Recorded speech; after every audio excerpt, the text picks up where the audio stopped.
Si je me tais, où j'apprendrai à écouter la voix du bon berger.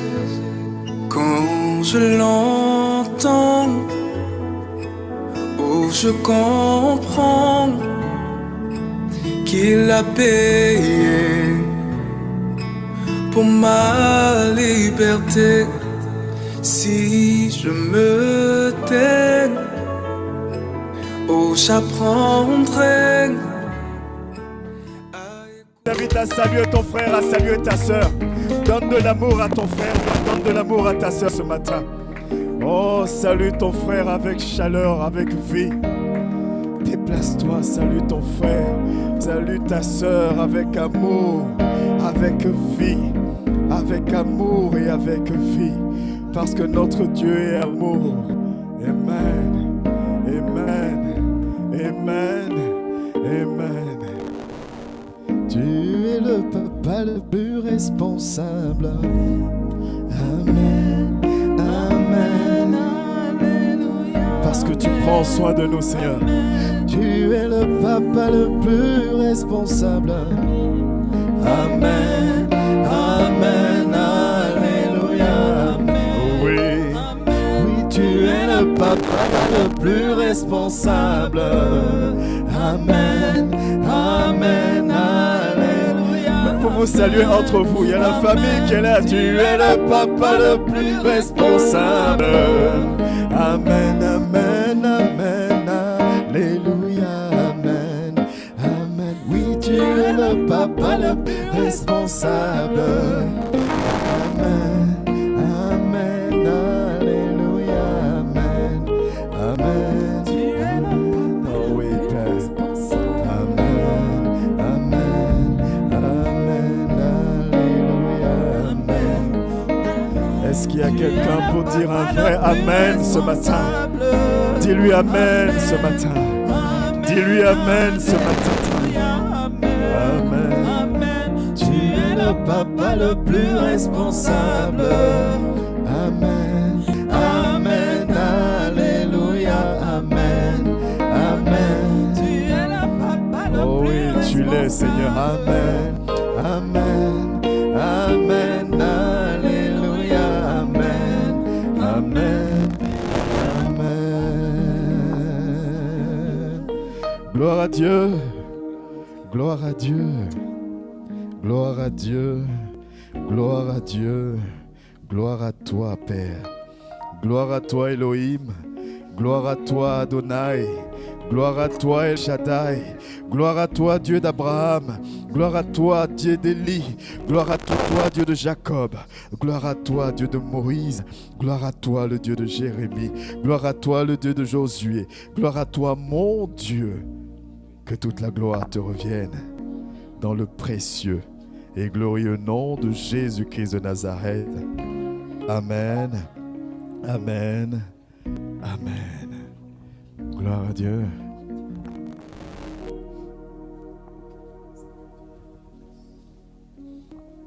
Amen. Alléluia. Est-ce que Dieu est bon? Il est bon. Il est merveilleux, ce Dieu-là.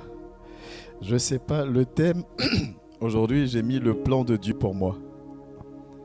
Mais franchement, le thème, on aurait pu l'appeler aussi l'importance de la connaissance ou l'importance du savoir.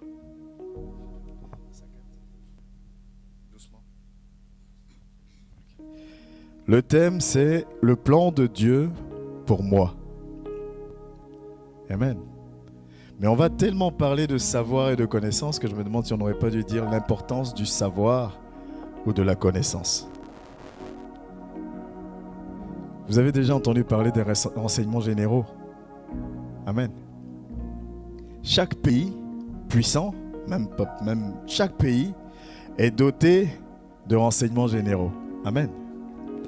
Et le rôle des renseignements généraux, c'est d'avoir le maximum d'informations sur tout le monde. Amen. Donc, avant qu'il y ait guerre ou respect mutuel, on cherche à savoir ce qui se passe. Amen. Qu'est-ce que l'autre a comme arme? Comment son armée est constituée? Comment ça fonctionne? Amen. Et la guerre, avant qu'on entende bruit de guerre ou de pistolet, avant ça, il y a plein d'informations qui sont déjà glanées. Alléluia.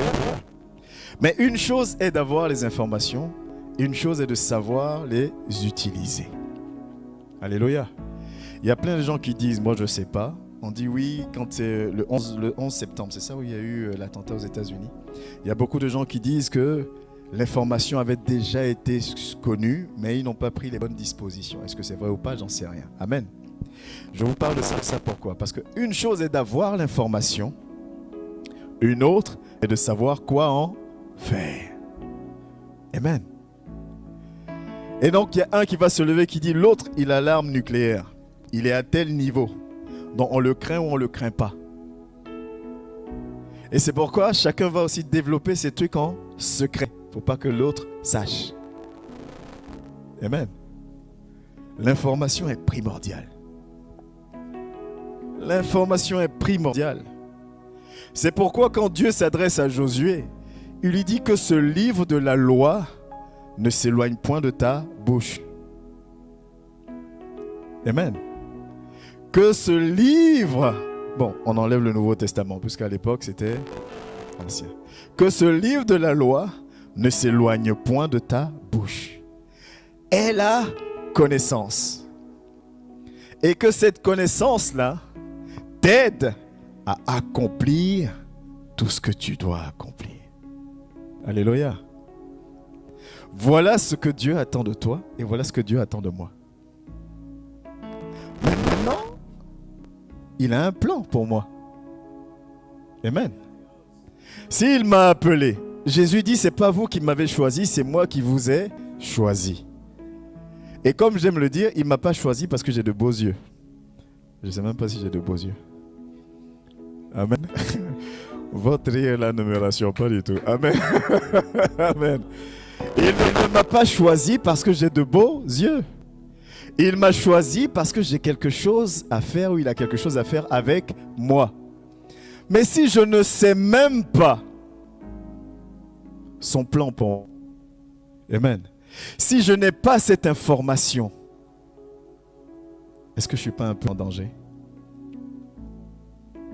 Donc on me dit, ouais, mais pourquoi je suis en danger? Je ne sais pas, c'est pas grave. Tu es en danger parce qu'il y en a un qui t'a pris pour ennemi et que lui, il sait. Vous comprenez pourquoi je parlais tout à l'heure des services d'enseignement généraux? Amen. Toi, tu ne sais pas qui tu es. Tu ne sais pas le plan de Dieu. Pourquoi Dieu t'a choisi et appelé. Et donc, tu es là. Tu mènes ta vie. Amen. Tu ris quand tu ris. Tu pleures quand il faut pleurer. Tu manges si tu as à manger. Si tu n'as pas... En fait, tu te débats. Tu avances dans ta vie. Tu avances. Mais il y en a un qui ne t'aime pas. Tu ne lui as rien fait. Il ne t'aime pas simplement parce que Dieu t'aime. Et lui, il sait ce que Dieu a mis en toi. Les dés sont un peu déjà pipés dès le départ.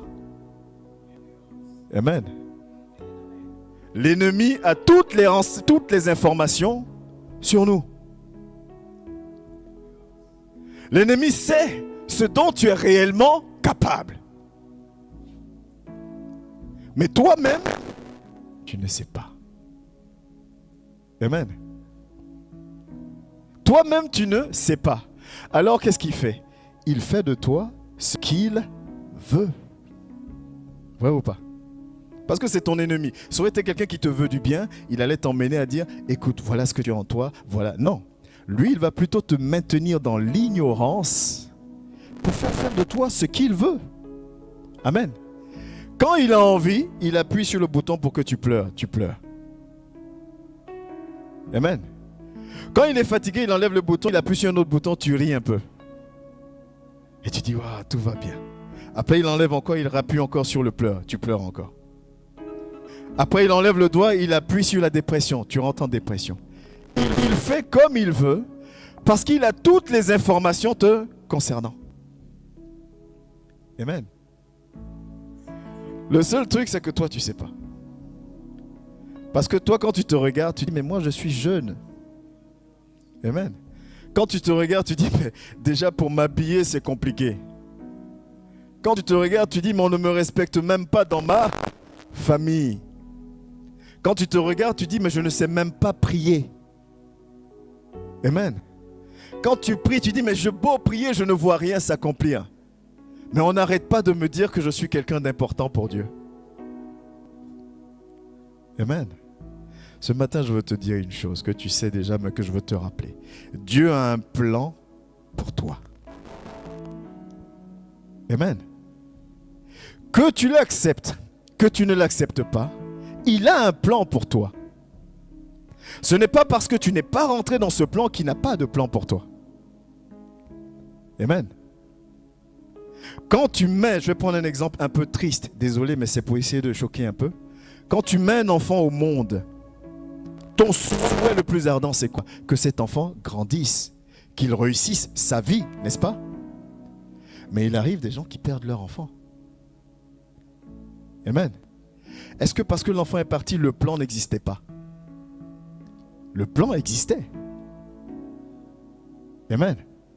Le plan existe. Que tu l'acceptes, que tu ne l'acceptes pas, que tu le connaisses, que tu ne le connaisses pas, le plan est là. Et le diable, lui, sait. Alléluia. Et le diable, quand il te regarde, il sait. En fait, le diable nous regarde de la même manière que Dieu nous regarde. Ça va peut-être vous choquer. Parce que le diable est spirituel aussi. Il était avec Dieu. Amen. Il sait comment ça fonctionne. Alléluia. C'est pour ça qu'il vient la mettre devant toi avec écrit sur son front, je suis le diable. Parce que s'il fait ça, tu vas t'étaler. Tu as regardé dans les dessins animés, le diable il a des cornes, il est tournois, il a une fourche, donc il est méchant. Donc il vient à toi comme ton ami.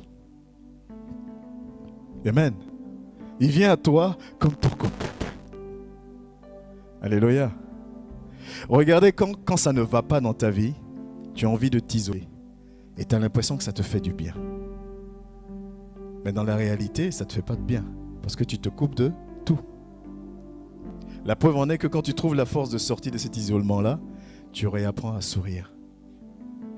Tu réapprends à marcher. Tu réapprends à vivre. Mais premièrement, tout ce que ton corps te crie, c'est isole-toi. Amen. Isole-toi. Rentre dans ton coin, dans ton cocon. Et rien ne change, hein? Mais tu es dans ton cocon. La bataille, on l'a perdue avant même de la commencer parce qu'on ne connaît pas le plan que Dieu a pour nous. Alléluia. La bataille, on l'a perdue parce qu'on ne connaît pas le plan que Dieu a pour nous. On va prendre quelques passages que tu connais ou que tu as déjà entendus. Et vous allez voir, on va les remettre dans le contexte. Et vous allez voir que ça change beaucoup de choses. Vous avez déjà entendu ce passage qui dit « Je nourris pour toi des projets de paix » et tout ça, non? Hein? Tu l'as déjà cité en prière ou pas? Tu as déjà dit « Dieu m'a dit, je sais que Dieu nourrit pour moi des projets de paix et non de malheur. » On va prendre Jérémie 29, verset 11. Jérémie 29, verset 11. Amen. Je vais juste lire le verset 11 et puis après on va le mettre dans le contexte. Jérémie 29, verset 11 nous dit ceci. Ah, c'est bon. Amen. En effet, moi, je connais les projets que je forme pour vous, déclare l'Éternel, projets de paix et non de malheur, afin de vous donner un avenir et de l'espérance. Je recommence. En effet, moi, je connais les projets que je forme pour vous. Déclare qui? L'Éternel. C'est Dieu qui parle. Amen. Alors je me sens concerné. Je dis, mon Dieu même, il ne nourrit pas pour moi des projets de malheur. Remettons ce passage dans le contexte. C'est une lettre que Jérémie écrit. Jérémie est à Jérusalem. Et Jérémie écrit cette lettre aux Israélites qui ont été déportés parce qu'Israël avait perdu la guerre. Amen. Israël a perdu la guerre et Jérémie leur a écrit ce que Dieu lui a demandé d'écrire. Et Dieu leur dit, Vous allez souffrir là où vous êtes pendant 70 ans. Là, c'est moins drôle tout de suite. On pourrait faire le verset 11. Dieu dit, vous allez souffrir pendant 70 ans. Vous allez m'appeler, je ne répondrai pas.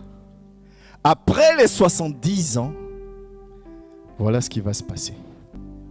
Je vais agir dans votre vie. Je vais vous ramener chez vous. Je vais vous bénir parce que je connais les projets que j'ai pour vous. Quand on prend ce passage-là, on dit Dieu parle, il me parle. Donc Dieu nourrit pour moi des projets d'élévation. C'est pas faux. Mais dans le cas précis, c'est après 70 ans de souffrance, de déportation. Amen. Est-ce qu'on comprend un peu? Si le peuple ne sait pas, si tu ne sais pas certaines choses, quand je parle de l'importance de l'information, de la connaissance ou du savoir, si tu ne sais pas certaines choses, le diable va réussir à te faire croire que ce par quoi tu passes, les 70 ans où tu ne vois pas la main de Dieu, Dieu t'a abandonné. Alors que c'est dans son plan. Amen. Mais quand tu as l'information et que tu te tiens comme il faut, après les 70 ans, la main de l'Éternel agit dans ta vie. Prenons un autre passage qu'on aime bien. Tu seras à la tête, jamais à la queue. Ça, tout le monde connaît. Deutéronome 28, verset 13. On dit, mais aujourd'hui, le docteur a décidé de casser tous nos rêves. Deutéronome 28, verset 13. Voilà, Dieu parle encore.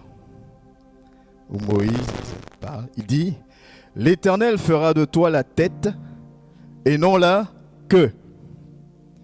Tu seras toujours en haut et jamais en bas. Waouh! Tu te rends compte, ma fille?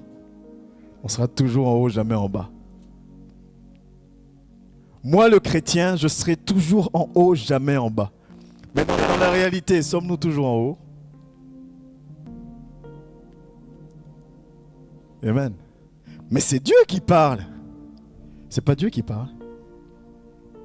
Il dit, je reprends au verset 13, l'Éternel fera de toi la tête et non la queue. Tu seras toujours en haut et jamais en bas. Mais la suite nous donne des révélations sur son plan. Il dit, lorsque tu obéiras au commandement de l'Éternel, ton Dieu. Amen. Que je te prescris aujourd'hui pour que tu les respectes et les mettes en pratique. Je te mettrai en haut, jamais en bas, à condition que. Nous, on n'aime pas le à condition que. Quand je prie, j'ai dit, Dieu proclame que je serai la tête et non la queue. Mais il dit, je le ferai dans ta vie à condition que tu obéisses au commandement que je te donne. Qu'est-ce que Samuel va dire à Saül? L'obéissance vaut mieux que le sacrifice.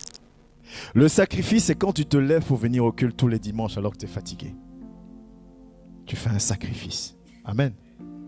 Le sacrifice, c'est des fois même tu es fatigué, mais tu ouvres ta Bible pour la lire. Tu n'as pas envie. Tu as juste envie de te reposer.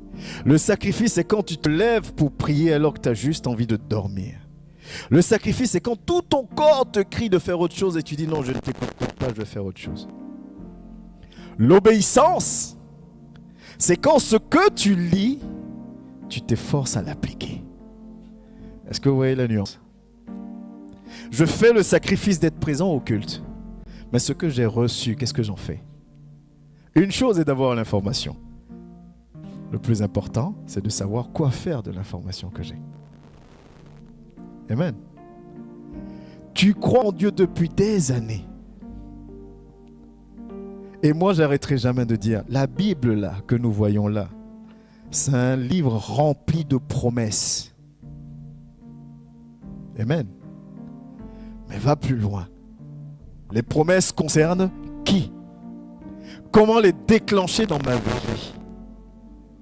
Il dit, je vous les mets à disposition. C'est pour vous. Mon fils est venu, le sacrifice ultime, pour vous par amour. Mais il y a une chose que j'attends de vous pour déclencher ça. C'est pour ça souvent je dis, le chrétien est un ayant droit du Saint-Esprit. pas toujours possédant du Saint-Esprit. Quand tu donnes ta vie à Jésus, tu as droit à l'Esprit de Dieu. Et lui, il est là. Et qu'est-ce qu'il dit dans sa parole? Je me tiens à la porte et je frappe. Celui qui entend et qui ouvre. C'est-à-dire, j'ai droit au Saint-Esprit, mais tant que je ne le laisse pas entrer, il est juste à côté. Et il pleure quand tu pleures. Tu le crois ou non? Il pleure quand tu pleures. Il est triste quand tu te trompes. Il est triste quand il voit l'ennemi jouer avec toi. C'est un papa. Quel papa va se réjouir de voir son enfant être manipulé? Amen.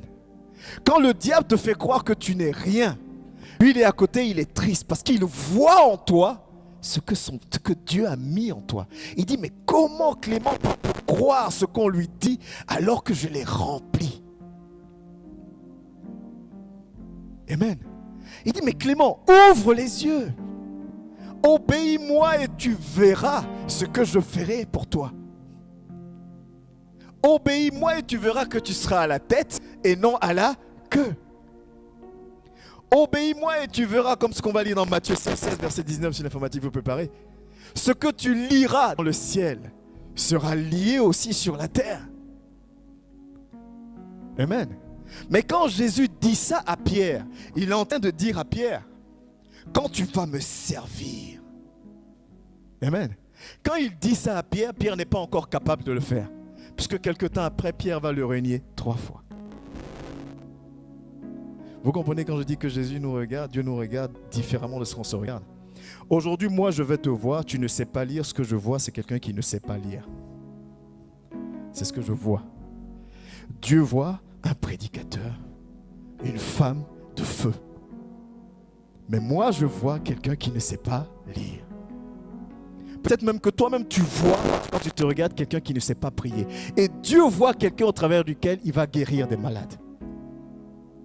C'est pour ça, quand il s'adresse à Gédéon, il dit « vaillant héros ». Gédéon va dire « mais tu parles de qui là? Je suis le plus petit de la famille la plus pauvre. Et c'est moi que tu appelles vaillant héros ». Amen. Viens chanter pour Dieu. Non. Viens prier. Non. Viens parler de Dieu. Non. Ça c'est pour le docteur. Non, ça c'est pour tel. Ça c'est pour tel. Et Dieu a un plan pour chacun de nous. Amen. Dieu a un plan pour chacun de nous. Que tu le crois ou pas, le plan existe. Il y a une chose que le diable ne change pas de plan. Et ce n'est pas parce que tu connais son plan que tu vas pouvoir échapper. Parce qu'il sait que ça marche. Je vais essayer d'être clair. C'est clair dans ma tête, mais des fois, ce n'est pas clair quand ça sort. Amen. Si ce n'est pas clair, vous me dites que ce n'est pas clair. Ok? Personne n'aime souffrir. Jusque-là, on est d'accord. Personne n'aime ça. En tout cas, moi, personnellement, j'aime pas. Personne n'aime souffrir. Donc, quand tu souffres ou que tu es en difficulté, tu veux sortir de cette situation. Ce qui est humain et normal. Parce que tu es dans une situation qui n'est pas confortable. C'est pas bon. Le diable a compris. Amen. Le diable a compris. Et voilà comment il fonctionne. C'est tout. Je ne cherche pas plus. Il sait que tout le monde rencontre des difficultés à un moment donné. Alors lui, il se positionne comme celui-là qui va répondre très très vite aux difficultés que tu as. Je vous donne un exemple. Supposons, c'est un exemple, aucun de vous ça vous concerne. Supposons que tu es malade, très malade. Amen. Il y a moi et il y a un autre frère ou une autre servante, peu importe, on est 2. Tu viens avec ta maladie. On t'a donné 2 semaines, 3 semaines à vivre. Ok? Tu viens me voir et moi j'ai dit t'inquiète pas, je vais t'imposer la main et la guérison va descendre sur toi, maintenant. Tu vas voir l'autre, il dit écoute, c'est Dieu qui décide. Ce que je te conseille, on va prier ensemble, on va méditer sa parole, on va chercher sa face. De toi à moi, tu vas aller chez qui? On t'a donné 3 semaines. Il y en a un qui dit, et il ne te ment pas, il va prier, tu vas être guéri. Et l'autre te dit, non, on va prendre le temps dans la parole. Mais le temps, je ne l'ai pas. Et c'est comme ça que le diable fonctionne. Quand vous allez sur les réseaux sociaux, quand je dis on n'est plus au service de Dieu, c'est Dieu qui est notre service. Les gens, c'est la puissance aujourd'hui. Quand tu dis je veux voyager, Dieu me dit que ton voyage t'est accordé. Je suis malade, Dieu me dit que tu es guéri. Telle personne, Dieu me dit que la situation est débloquée. Tout a une solution. Amen. Mais comme je souffre et que je n'aime pas ma position, mais oui, il y a la solution. Alors que Paul, qui lui-même sa sueur guérit, ça doit être frustrant quand même, hein? Ma sueur guérit des malades, ma sueur chasse des démons, moi-même je souffre, je demande à Dieu, il me dit ma grâce te suffit. C'est-à-dire il lui dit non. Ça veut dire quoi? Ça veut dire que Dieu peut dire aussi non par rapport au plan qu'il a pour toi. Mais si tu ne connais pas son plan dans ta vie, tu vas dire non. Si Dieu était avec moi, la guérison serait tout de suite là. Et donc je vais aller là où on me dit que je vais être guéri parce qu'au moins je crois que là Dieu y est. Est-ce que vous comprenez maintenant comment le diable fonctionne? Il sait qu'on n'aime pas souffrir. Il sait. Donc il te propose une solution rapide. Parce que cette solution, accepte-la. Parce que si tu la prends, tu ne vas pas prendre le temps de te cultiver. Parce que si tu te cultives, tu deviens un danger pour lui. Tu vas comprendre que de toi-même, de par ton intimité avec Christ, il n'est rien devant toi. Est-ce que tu vois pourquoi il ne veut pas que tu aies la connaissance? Donc il te donne tout de suite la solution. J'ai faim, il bricole un truc qu'il te donne. Alors que si tu prenais le temps de t'asseoir pour préparer, tu ferais un plat qui serait 10 fois mieux que ce qu'il te propose. Est-ce que vous comprenez? Mais j'ai faim. Donc tiens, tout de suite, mange. Moi, je connais des gens qui m'ont approché pour des situations à qui j'ai dit, écoute, j'ai compris, prie. On fait tel programme, viens. La personne m'appelle 1, 2, 3 fois, la personne ne m'appelle plus. Parce que ça ne l'arrange pas. Je ne juge pas. C'est que la personne est dans une situation, je veux une solution tout de suite. Et toi, ce que tu me proposes, c'est une formation. Amen. Tu me proposes une formation où là, moi, j'ai besoin d'une solution tout de suite. Dieu prend son temps quand il agit. 2 exemples, 2 petits exemples. David, le roi David. David n'a rien demandé à qui que ce soit, on est d'accord? David était dans son coin en train de faire paître les brebis de son père. On vient le trouver, c'est-à-dire Dieu dans son trône là-bas, qui a mis un plan sur la vie de David parce qu'il a dit que David serait le roi d'Israël. David n'a rien demandé. Et David dans son chant, il ne se dit pas quand je serai roi d'Israël. Amen. Samuel vient, on va passer l'étape où Samuel se trompe et tout. Samuel le oint d'huile. On estime l'âge de David entre 14 et 15 ans quand on le oint d'huile. À l'époque, quand on te oint d'huile, tu es proclamé roi d'Israël. Amen. Donc le plan de Dieu lui est révélé. Tu es le roi d'Israël. Vous savez à quel âge David a été roi? À 30 ans. Il a été oint à 15 ans. Il a été roi à 30 ans. Ça ne vous fait pas penser à quelqu'un d'autre? Joseph. Joseph avait 17 ans quand il fait les songes, comme quoi il sera élevé. Quand Dieu lui révèle le plan qu'il a dans sa vie. Amen. Quand Joseph est réellement élevé, Joseph a 30 ans. Il se passe 13 années. Est-ce qu'on se rend compte de 13 années? Et ce n'est pas 13 années de douceur. On connaît la vie de Joseph. David, ce n'était pas non plus 13 années de douceur. David a été pourchassé par Saül plusieurs fois. On veut le tuer. David fuyait. Il vivait dans les grottes. Amen. À plusieurs reprises, Dieu lui a donné l'occasion de tuer Saül. Il a dit non, je ne toucherai pas à celui que Dieu avait choisi. Amen. Et David va attendre le moment où Dieu va dire c'est maintenant.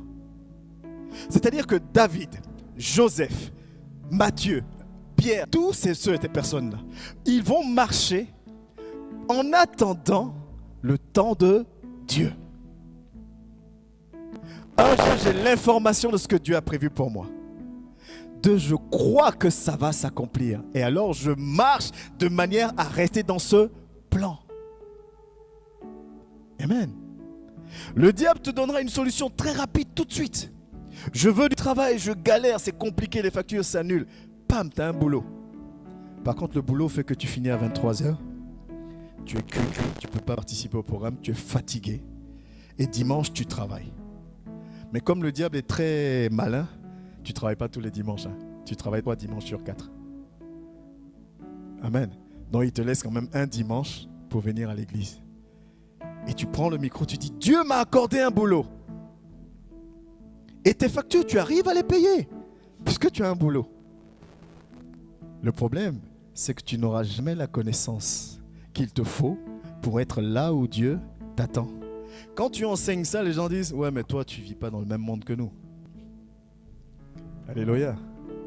Je vis dans le même monde que toi. J'ai les mêmes contraintes que toi. J'ai les mêmes problèmes que toi. Amen. On ne va pas faire des comparaisons de problèmes. Amen. Dieu a un plan pour chacun de nous. L'information, maintenant, tu l'as. Qu'est-ce que tu vas en faire? Quand un pays a l'information comme quoi l'autre a l'arme nucléaire, il ne s'arrête pas là. Qu'est-ce qu'il fait? Il creuse. Est-ce qu'il a fini de développer l'arme? À quel niveau il est? Quelle quantité il a? On va creuser. L'information, tu l'as. Dieu a un plan pour toi. Maintenant, quel est ce plan-là? C'est toi qui dois creuser. Amen. C'est toi qui dois creuser. David a 14-15 ans. Un jeune. Amen. Un jeune. Attends. Ouais, 14-15. Vous êtes plus âgé que ça, non? Vous imaginez alors plus petit que vous. On vient le oindre d'huile. Tu seras roi d'Israël. Et à cette époque-là, Israël était craint de tous. C'est comme si là, on vient, on vous dit, mais à partir d'aujourd'hui, tu es la présidente de la France. Tu vas dire, mais je ne connais rien en politique, la géopolitique encore moins. Qu'est-ce que je vais raconter dans tous ces trucs-là? Amen. David était comme 14-15 ans. Et alors, il va se passer une chose. Et c'est là où Jacques est merveilleux. Quand Jacques dit de prendre l'épreuve comme source de joie. Ce que le monde voit comme épreuve, ce que le diable te montre comme étant la fin de toute chose, Dieu te dit c'est l'occasion pour lui de te former. Amen. Ce que je viens de te dire là, ça résume ce fameux passage quand Dieu dit vous êtes de ce monde, mais vous n'appartenez pas à ce monde. Ça veut dire quoi?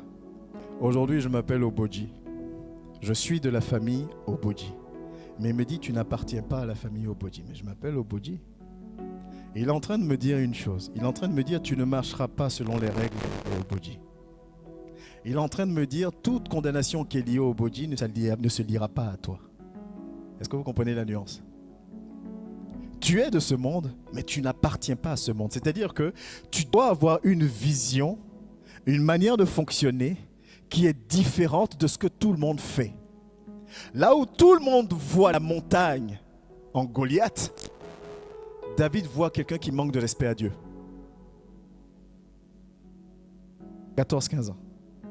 Amen. Il a eu la révélation du plan que Dieu a mis en lui.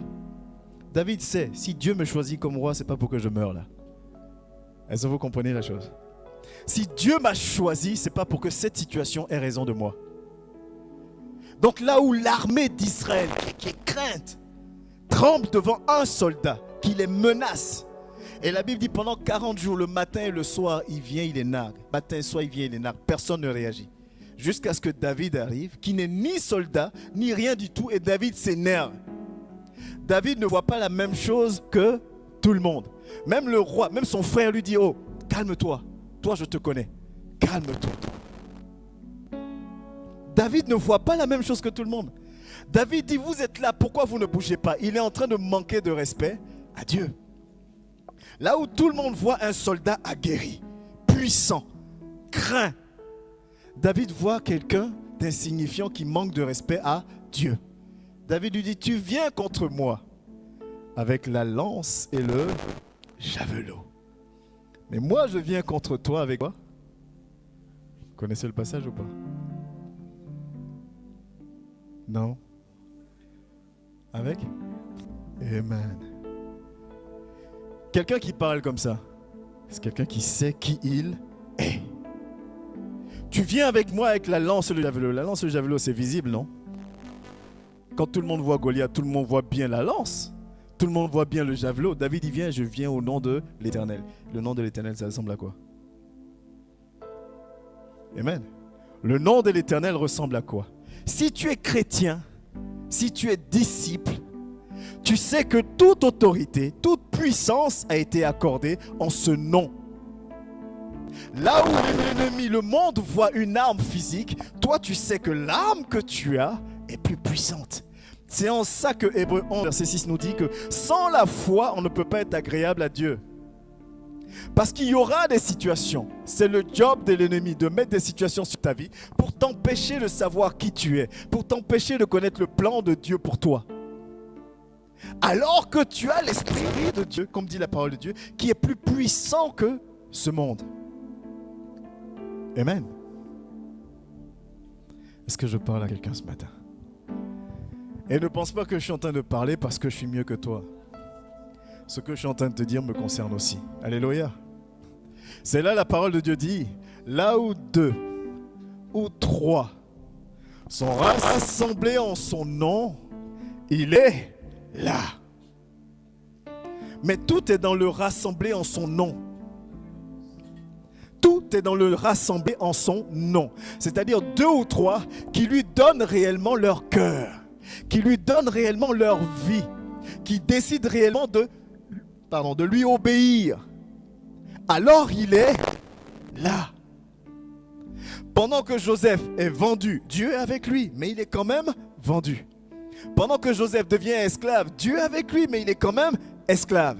Pendant que Joseph est en prison, Dieu est avec lui, mais il est quand même en prison. Amen. Pendant qu'on cherche à tuer David, Dieu est avec David, mais David est en train de fuir. Pendant que David dort dans les grottes, Dieu est avec lui, mais David dort dans la grotte. Je disais encore, je ne sais plus si c'était dans la semaine, Daniel, Dieu était avec Daniel. Pourquoi Dieu n'empêche pas qu'on jette Daniel dans la fosse au lion? On nous enseigne, on nous fait croire aujourd'hui que marcher avec Dieu, tout sera un long fleuve tranquille. Oh que non. Daniel, Dieu était avec lui. Dieu dit de Daniel, tu es précieux à mes yeux. Ça veut dire que Daniel avait une importance aux yeux de Dieu. Mais Dieu laisse qu'on jette Daniel dans la fosse au lion. Amen. Shadrach, Meshach et Abednego, Dieu était avec eux. La Bible nous dit que quand ils ont ouvert la fournaise, celui qui a ouvert la fournaise a été consumé. Dieu aurait pu faire qu'on arrête tout de suite, mais on a quand même jeté Shadrach et Meshach et Abednego dans la fournaise ardente. Dieu se glorifie dans tes difficultés. Amen. Mais pas juste pour te dire que je suis Dieu, pour que tu reconnaisses, pour que je reconnaisse qu'il est là. Si je ne suis pas dans la difficulté et qu'il ne vient pas me sauver, comment je vais reconnaître sa fidélité? Amen. Comment je vais reconnaître sa fidélité? Paul disait une chose. Paul dit, quand je suis avec quelqu'un, je m'adapte à qui je suis. Si tu n'es pas passé par une situation, c'est difficile de trouver les bons mots pour conseiller une personne qui passe par cette situation-là. C'est ça la formation. Alléluia. Et c'est ça le plan de Dieu dans nos vies. Il a un plan. Mais je veux te donner 2 éléments qui sont importants à comprendre. Dans le plan de Dieu, il y a un temps d'accomplissement. Amen. Il y a un temps d'accomplissement qui est plus ou moins long en fonction de sa volonté, en fonction de ta capacité aussi à avancer et à comprendre. Tant que tu respectes ce temps d'accomplissement qui correspond aussi au temps de formation, tu es sûr d'atteindre ton niveau qu'il faut. Moi, les enfants, fermez vos oreilles. Moi, je n'aimais pas l'école. Amen. J'aimais pas l'école. Ouais, je sais que tu as déjà entendu. Alléluia. J'aimais pas l'école. Et il y a une chose qui va peut-être vous faire sourire. Je déteste lire. La lecture, je n'aime pas. Et quand je sais qu'il faut que mon ministère, c'est être docteur enseignant, ça veut dire quoi? Ça veut dire qu'il faut lire. Amen. Quand je vous dis que le diable fait tout pour ne pas que tu rentres là où tu dois rentrer, je déteste lire. Tu ne vas jamais me voir avec un bouquin assis en train de lire. Mais aujourd'hui, je n'ai pas d'autre choix. Amen. J'ai pas le choix. J'aimais pas l'école. Je le reconnais. Je vais même vous donner un petit secret encore. J'avais pas de cahier de philo. De philosophie. Parce que moi seul, j'avais décrété que la philosophie n'avait aucun sens. Donc j'avais pas de cahier. Donc j'acceptais les sanctions, mais j'avais pas de cahier. Ma mère savait pas. J'avais la chance, j'arrivais quand même à avoir la moyenne. Donc j'avais pas de cahier de philo. L'anglais, depuis ma 6e, le professeur d'anglais m'a parlé d'une manière qui m'a pas plu. 6e, hein. Donc j'ai décidé que l'anglais c'était pas pour moi. Oui, j'étais un crâne un peu spécial. On dit encore la trace. J'ai toujours été un peu têtu quand même. Amen. Mais que tu aimes l'école ou que tu n'aimes pas, si tu ne révises pas, est-ce que tu passes en classe supérieure? Tu passes pas. Amen. Que tu aimes l'école ou que tu n'aimes pas, si tu ne prends pas le temps de lire tes cours, de comprendre tes cours, tu ne passeras pas en classe supérieure. C'est pareil pour la parole de Dieu. Que tu aimes la prière, que tu n'aimes pas la prière, si tu ne commences pas à prier sérieusement, tu ne grandiras pas spirituellement. Que tu aimes la méditation, que tu n'aimes pas la méditation, si tu ne te fais pas violence, tu ne grandiras pas. Amen. Que tu aimes la présence de Dieu ou que tu n'aimes pas la présence de Dieu parce que c'est long, c'est ennuyeux, c'est machin, c'est ceci, tu ne passeras pas la classe supérieure. Amen. Et il faut trouver les bonnes personnes qui vont te faire comprendre que tu as quelque chose d'énorme en toi. Et là, je viens te donner la définition de l'église. Parce que beaucoup disent, mais je peux rester chez moi et prier mon Dieu. Et c'est vrai, Dieu t'entend de partout. Amen.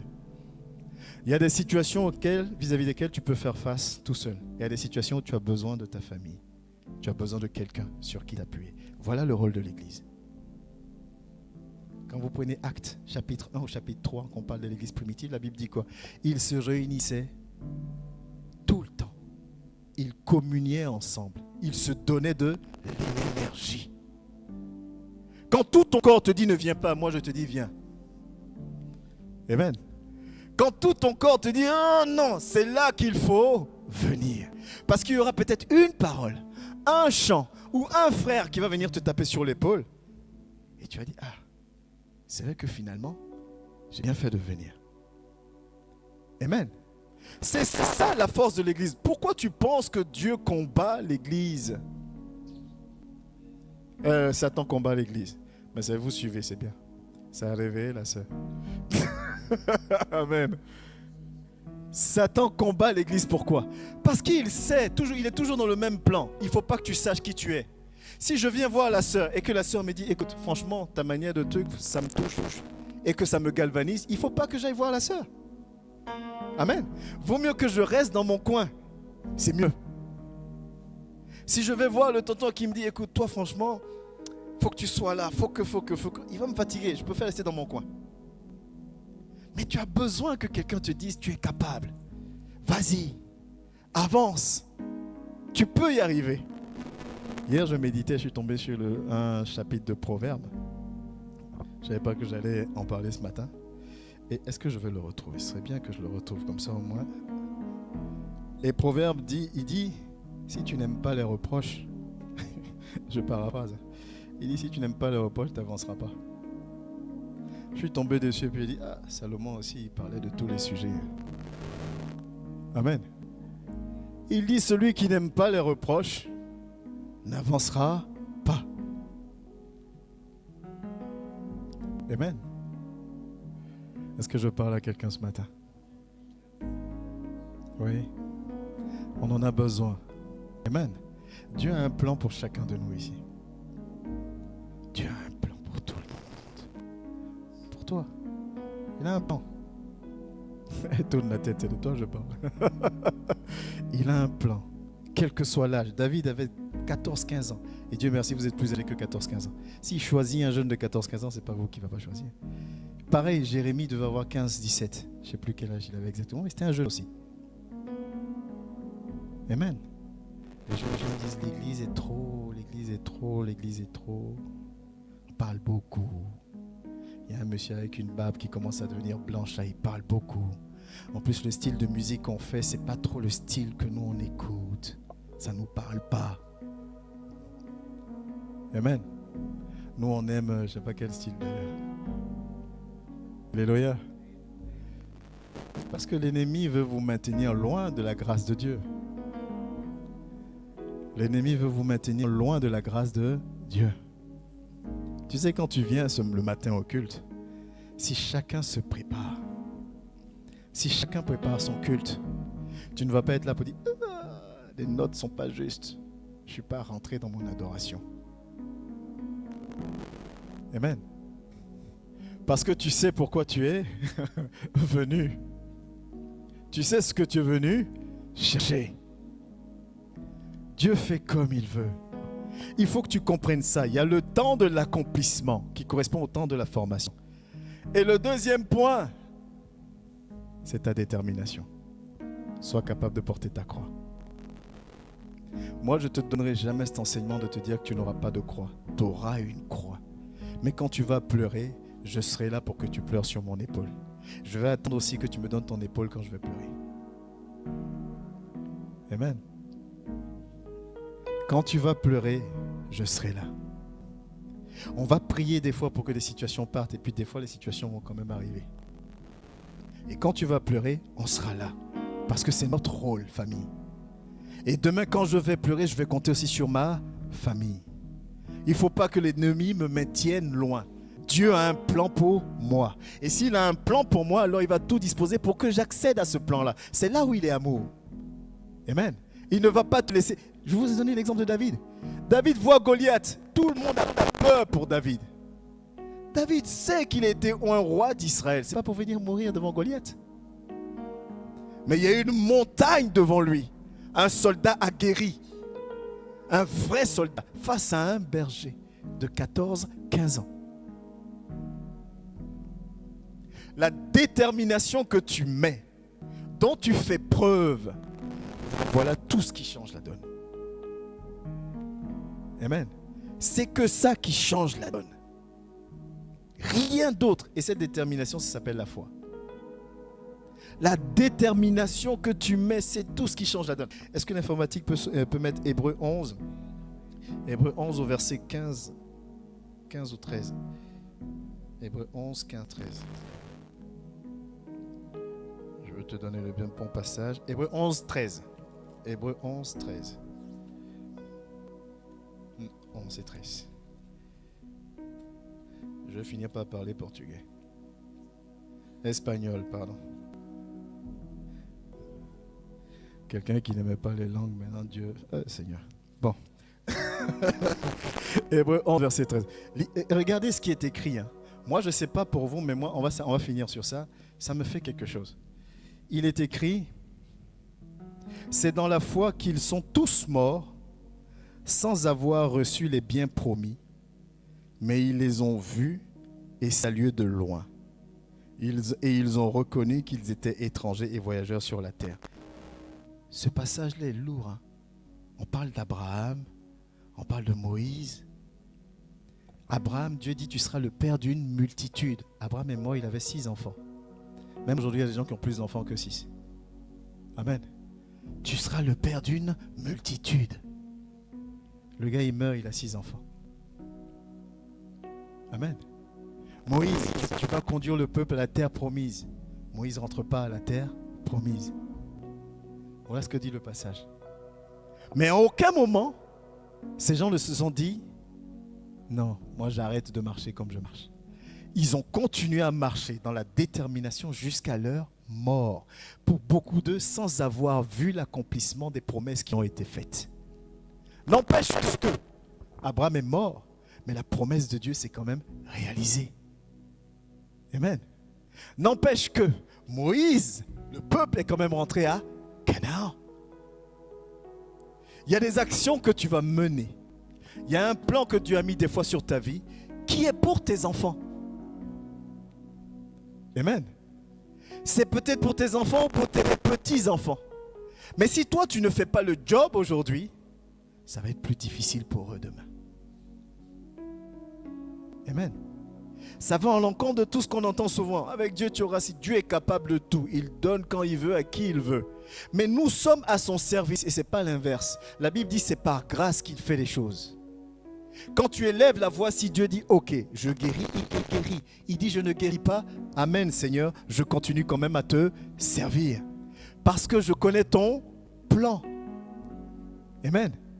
Par la foi, qui sont tous morts, sans avoir vu, sans avoir reçu le bien promis.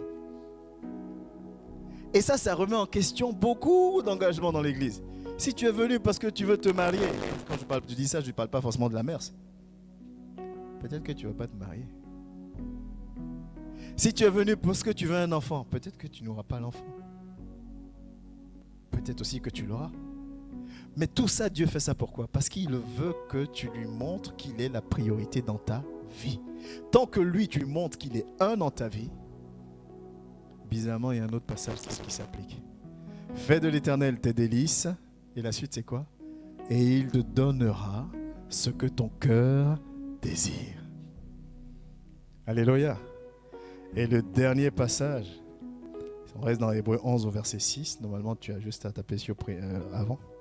Or, sans la foi, il est impossible d'être agréable à Dieu, car il faut que celui qui s'approche de lui croit que Dieu existe et qu'il récompense ceux qui le cherchent. Qu'est-ce qui va te motiver à faire un pas? Qu'est-ce qui va te motiver à faire un deuxième pas? Qu'est-ce qui va te motiver à faire un troisième pas? Alors que rien ne va comme tu veux. Alléluia. Il est le papa le plus responsable. Amen, amen, alléluia, amen, amen. Est-ce que tu le crois? Tu le crois? Je ne vais pas faire dormir. Je n'ai pas découragé quelqu'un. Amen. Bon, dimanche prochain, je vais prendre un thème léger. Coule, coule, coule comme un torrent. Coule, coule, coule comme un torrent. Coule.